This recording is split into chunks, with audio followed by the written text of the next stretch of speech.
Namanya Siti Mariam, seorang perempuan asal desa kecil di Jawa Tengah.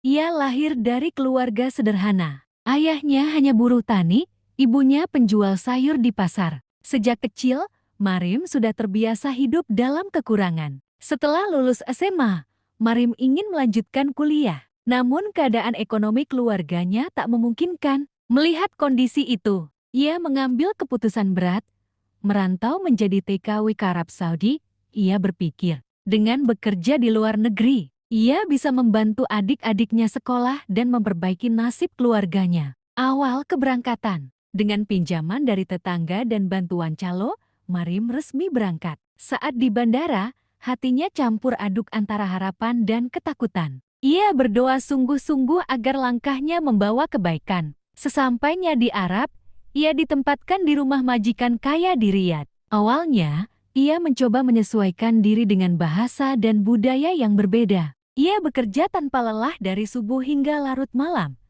membersihkan rumah besar, memasak, mencuci pakaian, hingga merawat anak-anak majikan. Penderitaan yang tak terbayangkan. Namun, kenyataan pahit mulai terasa. Majikan perempuannya kerap marah-marah tanpa alasan, membentak, bahkan menampar jika merasa ada pekerjaan yang kurang sempurna. Mariam hanya bisa menahan air mata, sebab kontraknya mengikat dan ia tidak tahu harus mengadu ke siapa. Lebih buruk lagi, gajinya sering ditunda berbulan-bulan. Ketika ia mencoba bertanya dengan hati-hati, majikannya malah mengancam akan mengembalikannya ke agen tanpa uang sepeser pun. Tak hanya itu, ia sering dipaksa bekerja lebih dari 18 jam sehari tanpa istirahat cukup. Tidurnya hanya 3-4 jam di ruang sempit dekat dapur. Tubuhnya lelah, tangannya kapalan, dan punggungnya sering sakit. Kerinduan yang menghimpit. Di sela penderitaan, Mariam sering menangis diam-diam. Ia merindukan suara ibunya,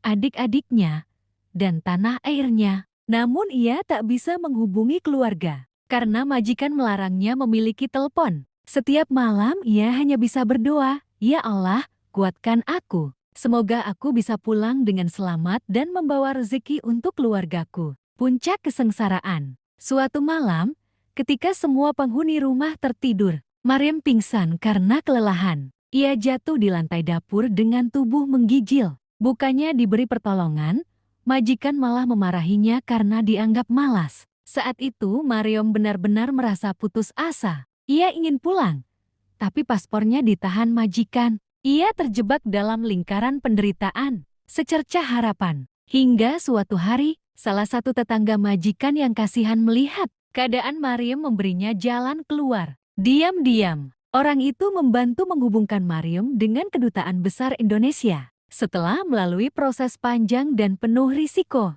akhirnya ia berhasil diselamatkan dan dipulangkan ke tanah air. Kepulangan yang mengharukan. Ketika tiba di Bandara Indonesia, Mariam menangis tersungkur mencium tanah. Ia kembali dengan tubuh kurus, wajah pucat, dan hanya membawa sedikit barang serta pengalaman pahit.